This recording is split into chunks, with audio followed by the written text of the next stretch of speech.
नमस्कार भाइयों।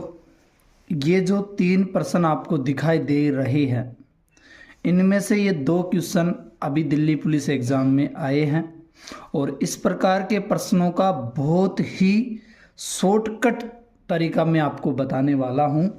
सभी भाई हमारे वीडियो को लास्ट तक देखना, अच्छा लगे तो शेयर कर देना। पहला प्रश्न देखो, चुटकियों में हल होगा, बहुत आसान ट्रिक है। ठीक है, पहला प्रश्न देखो, एक सब्जी विक्रेता अपनी सब्जियां 20% लाभ पर बेचता है। यदि बेचते समय गलत बाट का प्रयोग करता है जो वास्तविक बाट से 10% कम है तो दुकानदार का कुल लाभ क्या है। देखो भाइयों, सब कुछ 100 मान के चलो।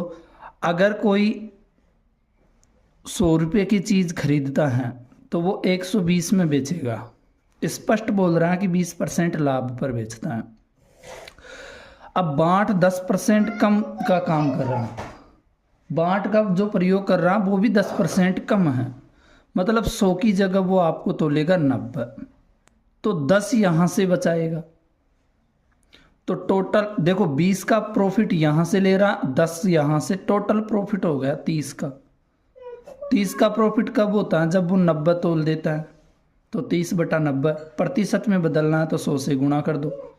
1 0 से 1 0, 3 से 9 कटे 3 बार, 3 का भाग 100 में दिया तो 33 सही 1/3।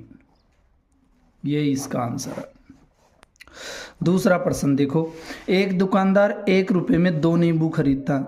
1 रुपये में 2 खरीदता है, मतलब 1 नींबू पड़ेगा उसके 0.58 अन्य का, 50 पैसे का। और 3 रुपये में 5 नींबू बेचता है। 3 रुपये में कितने बेच रहा है? 5। इस हिसाब से 1 नींबू की रेट यहाँ पर 0.60। 50 पैसे में अगर कोई खरीदे और 60 पैसे में अगर वो कोई बेचे, ठीक है, 50 पैसे में खरीदे 60 पैसे में बेचे, 10%, 10 पैसे का लाभ। अब 50 को 100 बना दो, हो गए 100। 60 को भी 2 से गुणा कर दो, 120। तो यहाँ लाभ कितना होगा उसे? 20%।